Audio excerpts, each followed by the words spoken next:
est due à cette dette cachée parce que alal bi ñuy yëkkati par weer di ko fayee bor alal jooju xej na feneen. doon na monsieur Mbaye dette cachée bi dañoo laaj Ousmane des preuves. yi appuyé mais Ousmane joxeegu ko. non mais écoutez dette odieuse. parce que ba tey moo tax FMI nanguñoo financer Sénégal. mais preuve dette boobu kayit yi xajul fii ci sa biir studio bi xaju fi. ah bon non c'est des tonnes et des tonnes de documents donc affaire bi du foofu affaire bi fa xam fan la. affaire bi mooy c'est la Cour des comptes moom moo confirmer cette dette et le FMI ñëwaat confirmer waat ko donc le débat ne se trouve plus est-ce que dette bi am na ou pas mais bien sûr mais bien sûr et puis FMI communiqué la def. ah bon mais oui donc Cour des comptes amul lu ko gën a sérieux ci réew mi ci wàllu n'est-ce pas vérification des comptes ñoom ñoo njëkk a indi ay leeral dépassé sax pourcentage bi nga xamante taux bi nga xam ne moom la président Ousmane Sonko waxoon. FMI ñëw defaat ko mais avant ñëw FMI sax am na beneen cabinet international boo xamante ne indépendant boo xamante ne moom moo ñëwoon tam confirmer sa dette donc dette bi que am na amul loolu moom dépassé nañ ko c'est une dette qui est là parce que tous les mois Sénégal a ngi dem fay bu dette bi amul woon Sénégal du fay ça c'est un. Deuxièmement quand on parle de dette odieuse xam nga mooy lan mooy que Macky Sall ak pouvoir am dañoo dem ñu leb ci turu Sénégal te jaaruñu fa ñu war a jaar fa ñuy war a jaar mooy assemblée nationale boo buggee leb ci turu Sénégal assemblée nationale mi nga xam ne moo fa toogal askan wi ci moom ngay ñëw ne ko man kat yi soxla yi laa am te aw ma moyen faj ko damaa bëgg a leb voilà ni ma bëgg a lebee voilà montant bi may legee voilà condition yi may lebee assemblée nationale autorisée la nga dem lebi. Macky Sall deful loolu. benn ñaareel bi li ñu leb la ñu traçabilité bi sax la ñu amul c'est-à-dire leb xaalis bi fan lañ ko dugal quand on parle de dette odieuse c'est ça c'est que d'abord jaaruñu fi ñu war a jaar ba ñuy leb waaye ba ñu jotee ci xaalis bi tam dugaluñ ko fañ ko waroon dugal. mais quand même bi mu koy wax il parlait pas en tant que chef de parti il l'a dit en tant que premier ministre. quand même loolu il faut reconnaître ça monsieur Mbaye. oui casquette bu mu ci mën a sol rek dafa bëgg a wax ne man ba may nekk opposant dama ko doon xaw ma sax ampleur amul levier yi te waxtaanu ci ak président te moom moo waxoon ni dafa toog ak hôtel Azalaï ak président ñu woo ministre bi mu concerné ñu waxtaan si. déedéet bul jaxase c'est-à-dire waxul ci wax dette odieuse bi waxul ci ak président dafa ne nañu ni ñuy traité dette bi journaliste bi daf ko laaj ndax dañuy dem ci restructuration est-ce que waxtaan na ci ak président mu ne bi mu ciy mujjee waxtaan ak moom daal le président était en phase avec lui ci que duñu def restructurer parce que restructurer mooy mënatuma fay comme mënatuma fay nag te ñaar téeméer laa la amel soxna Zeynab dama la ko waroon fay 100 francs weer bu ne te man fi mu ne nii amatuma lu ma fayee léegi 1000 francs bi da nga ma koy defal juróom au lieu mu waroon nekk par exemple 10 ans da nga ma koy yóbbul 40 ans yaa ngi dégg mais restructuration boobu maintenant léegi dafa am leneen lu muy jur mooy que yow comme léegi yow da nga nekk cessation de paiement amatooloo fayee man léegi bàyyi ma man maa la gérer kër gi. mais bu fekkee Ousmane amutoon toutes les leviers pour mun a fayeeku est-ce que gisoo ni dafa gënoon. mu bàyyi ba am toutes les leviers soog ci communiquer. mais non ça veut dire yow. parce que bu fekkee dara leeru la wala amoo ci li nga xamante ne mooy toutes les informations. waroo di ci wax kon yow da nga bëgg a wax que ne opposant da nga war a noppi ba egg. au pouvoir non pas opposant voilà. non Ousmane bi muy wax lii. dafa ni il était déjà premier ministre. waaw dafa ni ba muy wax que ne cette dette là c'est une dette odieuse boobu ci mbubbu homme politique maanaam chef de parti la ko waxee amul woon tous les leviers mooy amul woon sax toutes les informations. donc est-ce que il mais ba ñu demee ba auditer Cour des comptes ñëw auditer. cabinet international ñëw auditer. ba léegi nag yëf yi dem ba leer ko ba mu xam lan mooy lan ñaata la exactement. à partir de ce moment nag maintenant. am na ñu ci ñuy liggéey ci cette dette odieuse là si le Sénégal est conséquent avec lui-même. mais am na loo xam ne dañ koy dénoncer mais dette odieuse bu ñu ko bëggee dénoncer xam nga dafa am ay conséquences mooy ñi ko fi def dañ leen di jàpp. dette odieuse buñ ci bëggee dem mais buñ ci bëggee dem jusqu'au bout mooy ñiy def lii dañ leen war a jàpp xam nga Sénégal aussi loolu mooy difficulté bi. mais bu fekkoon tey Macky Sall a commis cet crime parce que crime lañ ko mën a jàppee le fait que mu leb ci turu sénégalais yi parce que c'est une trahison pourquoi bi Ousmane nekkee 2 ans au pouvoir moom ak président Bassirou Diomaye Faye maanaam jéemuñu teg jéego yi war a tax peut-être tey ñu ne xaaral ñu topp président Macky Sall pour haute trahison wala peut-être pour tey li nga xamante ne mooy li sénégalais di jànkonteel mooy difficulté économique bi ñuy dund pourquoi amul procédure benn procédure parce que même da ngay dégg certains militants de Pastef ne Macky Sall ñemewul ñëw fii ci Sénégal mais Macky Sall amul dara lu ko topp li koy tere mën a ñëw Sénégal donc est-ce que côté boobu aussi. Macky Sall de bu ko neexee. man de il y a quelque temps dama doon wax ne ñemewul ñëw fii mais comme Ousmane Sonko génn na ci nguur gi moom. Macky Sall bu ko neexee ngoon mu ñëw fanaan si fii te dara du ko. lan mooy différence bi entre Ousmane nekk au pouvoir. Macky ñemewu fi ñëw. ak tey Ousmane nekkatul pouvoir Macky ñeme na fi ñëw ban mooy différence bi. différence bi mooy. mooy. Ousmane Sonko moom dafa wax li mu bëgg. frère maa ngi lay nuyu moom il est de Pastef Brooklyn.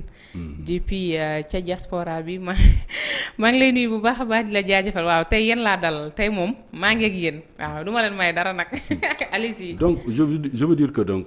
Ousmane moom li mu wax c'est très clair. c'est très clair. dafa ne la reddition de compte amul maslaha ku yor alalu réew mi boo paree dañ lay lëñ bët xool li nga fi def bu defuwoo alhamdulilah ñu tàcc la bu defuwul nga ñëw rendre compte daf ma leer ne moom bu nekkoon tey jii moo yor les leviers ñii di lappi yëpp teg nañ leen ci yoon. donc ñiy wax ni Ousmane dafa weddi boppam. ñoom dañoo comprendre bi casquette bi Ousmane di waxee wala peut-être côté bi Ousmane di waxee concernant dette bi nga xamante ne parce que ñu bëri déggoo li ma la wax tey ci ñu bëri ci ñu ma déglu dañ ne non Ousmane moo waxoon weddi na boppam xam nga. xam nga aussi Sénégal ay soxna Zeynab dafa bëri léegi ay manipulateurs bëri ñoo xamante ne voilà bu dara ñëwee dañ koy jël tourner ko gauche tourner ko droite jaxase ko mélanger ba kenn dootul xam finalement. fu dëgg féete loolu moom seen spécialité la mais Ousmane Sonko il reste invariable par rapport à cette dette là dette bi mi ngi koy dénoncer depuis longtemps la koy dénoncer depuis longtemps ba muy nekk député à l'Assemblée nationale moom cundung moo doon wax gars yi wax leen dëgg sénégalais yi dette bi ngeen di li ngeen déclarer comme dette ak li ngeen di déclarer comme déficit amul da ngeen maquiller seen chiffres yi yàgg na ko wax boobu il était encore député à l'Assemblée nationale n'est-ce pas mu dem ba egg si ci pouvoir bi ba bi ñuy wut pouvoir bi même chose la leen doon wax ba bi ñu egsee ci pouvoir bi mu def conférence de presse wax ne aujourd'hui la dette du Sénégal dépassé na 74% du PIB bi nga xamante ne moom la gouvernement Macky Sall doon déclaré que yëf yi dépassé na loolu. D'accord. ok gars yi ne loolu amul mu ne ok comme c'est le ministère des finances moo joxe woon chiffres yi te ministère des finances dépend peut-être du premier ministre et du président ñu ne ok kon nañu woo Cour des comptes ñëw ne leen yéen 119% bi ngeen doon wax sax du loolu c'est 132%. ok donc jóge nañu ci 74 bi gars yi doon déclaré dem ba 132% du PIB. ñu woowaat beneen cabinet international mu confirmer ko FMI nag doog a ne awla yéwén lii moo fi nekk yaa ngi dégg donc bu nit di reprocher dara c'est peut-être le manque de flexibilité de Ousmane Sonko vis-à-vis des institutions internationales financières FMI ak Banque mondiale Sonko da leen montrer du doigt ne leen yéen sax dette bi am ngeen ci part de responsabilité parce que ñii mënuñu ko def te yéen yéegu leen ko peut-être que loolu lu naqari waa FMI la ni mu leen di naqaree mooy. s'ils étaient au courant que gars yi ñi ngi def naka su dul noonu pour enfoncer le Sénégal c'est parce que quelque part ils avaient été intéressés xaw ma ndax comprendre nga fi may waxee. mais monsieur Mbaye man benn question la am est-ce que dette mën nañ ko cacher maanaam cacher mooy nëbb. xam nga soxna Zeynab c'est-à-dire xam nga nëbb bi moom mooy mu am procédure. dafay am procédure boo nekkee ci ab kër. ñu ne fii kat boo fi waree bëggee dépenser xaalis da ngay def par exemple benn demande d'achat. demande d'achat boobu am na ku ko war a viser am na service bu ko war a viser bu ñu ko viser ba pare am na ku koy autoriser. bu ñu ko autoriser am na ku war a décaisser bu ñu décaisser am na ku war a dem jëndi bu ñu jëndee am na ku war a livrer noonu loolu mooy procédure bi par exemple bu ñu ñëwoon fii à Trace 221. dañoo bëgg a dem jëndi ndox bii. ñu ne ku demandé ndox mi ñu ne Zainab journaliste moo demandé que ñu jënd 2 packs d'eau. yaa ngi dégg am na peut-être kuy viser demande d'achat boobu ensuite seen caissier génnee xaalis bi ñu doog a dem jëndi bu ñu livrer ndox mi tam am na kuy viser bon de livraison boobu pour wane ndox mi dugg si na. yaa ngi dégg loolu ñu jël ko nag daal di ko inscrire ci dépense su Trace 221 ñu ne loolu mooy procédure bi. d'accord léegi nag yow nga toog bàyyi loolu foofu lépp nga bàyyi ko dem directement ca caissier ba ne ko jox ma foofu ma dem jëndi ndox caissier bi di la jox ay at caissier bi di la jox ngay jëndi rek di jëndi rek léeg-léeg ndox mi ñëw léeg-léeg ndox mi di ñëw mais yow dépense yooyu dépense cachée la wala dépense non cachée la. leerul de. xam nga leerul c'est ça boo déggee ñu naan dette cachée c'est parce que jaarul fa mu waroon a jaar. mais est-ce que c'est pas le mot qui est du trou.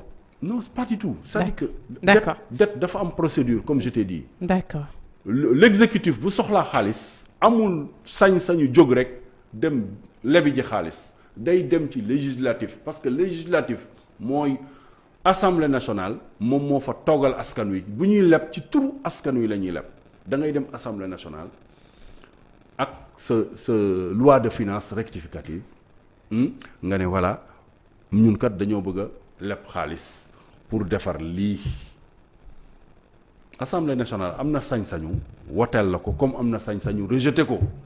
dëgg la mais bu nekkee yaa ngi leb te ka la war a autoriser lebu la. mais loolu dette cachée la wala du dette cachée. tey jii jigéen bu nekk ci këram. waaw. bés bu ne ñu ngi koy jox dépense saa yu ñëwee jëkkëram bu ñëwee eh bien mi ngi koy taajal muy añ. mu ngi koy taajal añ reer ak ndekki jëkkër ji jàpp na ne moom li muy lekk dépense am la ndekete soxna si pour plaire à son mari au-delà de sa dépense boobu ndekete moom ma ngay leb rek bitiku koñ bi yëpp leb na ko bitiku koñ bi yëpp. pour neexal jëkkër ji. pour ne xaw ma mais est-ce que Macky Sall tamit lebul pour neexal ñu. mooy neexal bi nag mooy xamala na mais moom au lieu mu neexal ñu moom tubaab yi la doon neexal. moom moo indi tout à l'heure li nga doon wax naan liñ fi jot a tabax. liñ fi jot a tabax donc. jëkkër yi day xëy benn suba rek ñu indil ko këyit bu nganda ne ko yow de yaa fi amee lii ci bor. mais lan lay wax jabaram da nga maa nëbboon bor yi bii da nga ma ko nëbboon. dëgg la alors dëgg la monsieur Mbaye alors ba tey ci biir entretien bi Libaas Mbaye maa ngi lay ziar bu baax a baax di la nuyu di nuyu les patriotes ils apprécient li nga xam ne moom mooy analyse nee na li ma lay laaj ni maa la ko gën a xam. wallaay yaa ma ko gën a xam yàlla moom patriotes yi dañu. naamal daal nee na maa la gën a xam tontu bi yéen bàyyi leen ma waaye patriotes yi dañu dama bëgg mu leer rek parce que depuis ce matin depuis interview bi am démb.